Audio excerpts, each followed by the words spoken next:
I'm going to make my wife work with only $50 for groceries every month. At our wedding, my husband proudly made this declaration, leaving me stunned. The joyous and blissful atmosphere of the wedding froze in an instant. I'm so lucky I've scored myself a cheap housemaid. As I realized that this was his intention, I felt like everything was going dark before my eyes. Then a stern voice echoed throughout the venue.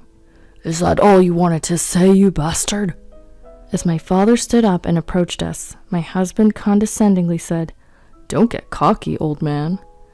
My husband, who was looking down on my father, had no idea about what was waiting for him. My name is Sarah. I met my husband, Jack, in college. We were in the same year. We lost contact after graduation, but when we were 24, he threw a reunion party. That night, I drank a little too much and felt sick. Jack looked after me and said to our classmates, Don't force her to drink. He was really considerate of me. He had matured a lot since his wild college days and treated me really nicely and carefully, as if I were a precious gem or a princess. He confessed that he had actually liked me since we were in the same class, and that he threw the reunion because he wanted to see me again. We soon started dating, and after a few months, I moved into his apartment. When we were 25, he proposed and we got married. Turns out, Jack was the heir to a big corporation. He never boasted about it, but people often told me, Wow, you've hit the jackpot. His parents, whom we met when we announced our marriage, seemed really nice, and I felt relieved. My parents were also happy about my marriage with Jack. My father, a small business owner who started his business when he was young and had his share of hardships, was probably relieved that I wouldn't have to struggle. From then on, it was fun planning our wedding together, booking the venue, picking out my wedding dress. One day, with our wedding just a few months away, Jack said something unexpected at dinner. Sarah, your cooking is always delicious. I think you do great running the house as a full-time housewife. Huh? But I was planning on working even after getting married. I was surprised. My plan was to continue working, and Jack had never once said that he wanted me to quit. It's fine if you work part-time on the side while doing housework and looking after kids. I'm sure you'd want some pocket money too. But I've been working hard at my job this whole time, and I want to continue working full-time. I need to start training a successor for the company. Leave the money-making to me, and I'd like you to focus on being a homemaker, he said while cheerfully munching on his dinner, as if he was proud of himself for being the sole breadwinner. We don't even have kids yet. Even if we do, I want to continue working. I can't put all the burden on you. Huh? Why? My persistence seemed to upset Jack, and he suddenly frowned at me. I won't slack off on housework or raising kids, please. I found myself saying that because I desperately wanted to keep working. Jack responded to my words with a bright smile. Okay, if you insist, that's fine. They say women feel uneasy when they lose connection with society. So go ahead and do your best with housework and childcare. I was relieved that he readily agreed. However, his words, do your best with housework and childcare, didn't quite sit right with me. When I talked about this with my friends, they replied, Jack cares about you, Sarah. He's a good husband. That made me feel happy, making me feel I was being cherished and eased my concerns. After that, we sometimes discussed our future. Sarah, you're such a strong, independent woman who wants to continue working even after getting married. I'm glad to have a woman like you as my wife. His kind words always made me happy. I should also take part in some of the housework too. All right, I'll handle the household accounts and hand you the living expenses, so we'll work with that expense every month. I always thought managing finances was a woman's job, so I was deeply moved when Jack offered to do it.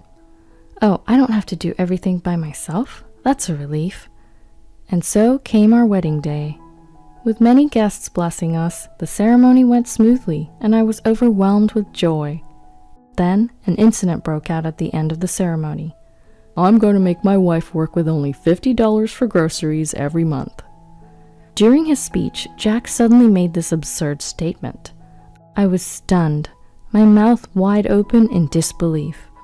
The other guests started murmuring, and the festive mood instantly turned ice cold. "Ah, I'm so lucky to have such a cheap maid," he said, grinning at me, oblivious to the fact that he just ruined our wedding. What on earth is he talking about? I was horrified to see him change so abruptly. "I never agreed to such an absurd thing as $50 a month for groceries." "You agreed when I said I'll manage the finances, didn't you?" "Huh? Well, yes." I couldn't believe that this was his plan all along. I blanked out. I suddenly realized that he might have been deceiving me all this time. "I let my wife say she wants to do all the housework and childcare while working full-time. I'm sure she'll be able to handle all the chores perfectly and make nutritious, filling meals for just $50 a month." Hearing him spout such nonsense, I quickly covered his mic with my hand. "Don't just say whatever you want. I won't accept this." "What's wrong? Didn't I tell you to do your best with the housework and childcare?" "Aren't you supposed to help out too?" "I never said anything like that." "We can't live together like this." Suddenly, Jack's expression changed, and with a terrifying look in his eyes, he whispered in my ear, "We're bound by this ceremony. It's too late to cancel the marriage now, right? We've already turned in our marriage certificate. Do you really want to get divorced?" "You're threatening me. Quit messing with me." I never thought I would argue with Jack, to whom I had pledged my future on what should have been the best day of my life. Filled with regret and anger, I felt my face heat up, tears welling up in my eyes. This isn't what I signed up for. I can't believe I'm going to be misused like a servant by this man. I now deeply regretted marrying Jack. Just then, someone abruptly stood up from their seat and approached us. "Is that all you wanted to say, you bastard?" It was my father, Robert. His temples were throbbing, his gaze intense. I could tell he was infuriated on my behalf. "How dare you treat someone's daughter like this in front of her parents?" The tone in his voice froze the already tensed atmosphere in the venue. Our wedding guests held their breath, watching the stare-down between my father and Jack. "What's your problem? Don't get so cocky." Looking down on my father, Jack had an evil expression that I had never seen before, which made me shiver. "My father's the president of a major corporation, and I'm his successor. A small business owner of a company I've never even heard of shouldn't act all high and mighty." When I introduced my father to Jack, he praised my father, saying he was a great man, despite the fact that his company was small. And he even told me, "I fell in love with you, and your family background won't change my feelings for you." In the end, he had just deceived me with sweet words.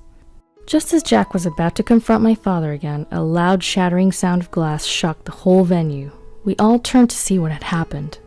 There stood Jack's father, his hands shaking uncontrollably and his face turning to an alarming shade of blue. In stark contrast to Jack's demeanor, his father had a look of sheer panic on his face. Idiot, stop it, Jack. Don't you dare cross that man." "What are you scared of? We could crush this little company in an instant and toss it aside, right?" In response to Jack's mockery, his father shouted out in a trembling voice, "That gentleman is one of our major shareholders." "Huh? This old guy?" Jack, with a baffled look on his face, alternated his gaze between his own father and mine.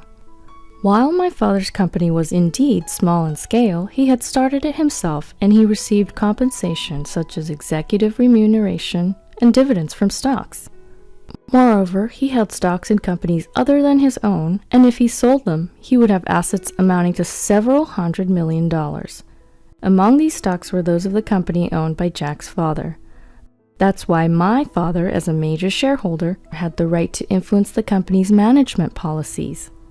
When Jack learned this fact, he was stunned and blurted, "So did you tell me to date Sarah because you wanted to get your hands on her father's wealth?" "It's more than that." Jack's father was seeking for something greater out of this marriage, but just didn't tell Jack about it, since his son was a guy full of himself. Jack's father had his eyes on my father's patents. He's currently paying a significant amount of money to my father's company to use that patent, but if Jack and I were to marry, he would no longer have to pay for it, and he could use it freely. "Patents? And you were told to date me? Jack, you never actually liked me?" What kind of nonsense is that? I'm the son of a major corporation CEO, you know. If it weren't for my dad's request, I would never be with you. What the hell? I truly loved you. Matter of fact, I was supposed to be set up with a beautiful heiress. Instead, I've been putting up with a mediocre girl like you all this time. You should be grateful. Enraged, Jack knocked a flower from the table, scattering white petals everywhere. Jack, please don't talk anymore. Jack's father was pale as a ghost, trembling like he was seconds away from fainting. But that's all understandable. His son wouldn't stop making remarks that would infuriate the last person he'd want to cross. Shut up. It's all your fault, Dad. Just as the father-son argument was about to break out, my father's voice echoed once again. That's enough. For a moment, the room fell silent. Sarah, what are you going to do? Do you still want to marry this kind of man? My father gently asked me, but I quietly shook my head. I can't be happy marrying this sort of man. A man who would treat me as a maid, trying to have me live on $50 for food every month. I just couldn't bear the thought of being with him. This is economic abuse, isn't it, Jack? I will sue you. I'm also going to annul our marriage, so be prepared for that. What? Are you okay with being a divorcee? Well, you're going to be a divorcee too, so we might as well share the pain. I won't hold back anymore. Since I realized he had no love for me, I had completely lost feelings for him. I'd rather be a divorcee than be exploited under such ridiculous conditions. When I firmly stated my decision, my father also nodded in agreement. That's probably for the best. As for your company, we will take appropriate measures. I wonder what will happen to your company from now on. When my father said this with a terrifying look on his face, it seemed Jack finally realized the gravity of the situation. He fell on his knees, begging for mercy with his father. Our foolish son has been terribly rude. We promise to educate him well to avoid any future incidents. Please, just don't cancel the marriage.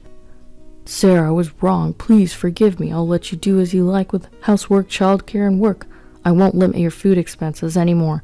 You can even hire a maid and relax at home if you want. We can hear all about your grievances in court. Dad, let's go home. I apologized to all the guests and returned all their gift money. Then I canceled the wedding. Afterwards, thanks to the skilled lawyer hired by my father, we managed to sue Jack in court. The cause of our broken engagement was determined to be Jack's fault, and he was forced to bear the full cost of our wedding fees. Plus, I also received compensation. Moreover, because he failed poorly at securing a convenience marriage and humiliated his father by having him beg on his knees, he got abandoned by his parents as well. There's no way he will ever sit in the CEO chair again.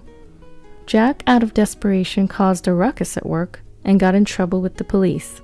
From what I've heard, he got fired in the end. He's become worthless, aimlessly living life with no solid job. Of course, there's no chance for him to ever get set up with a heiress anymore. As a result of deceiving me and getting abandoned, his life became miserable. As for me, I ended up being a divorcee, but my father introduced me to a sincere young employee working at his company. I'm currently dating him, and we're planning on getting married next year.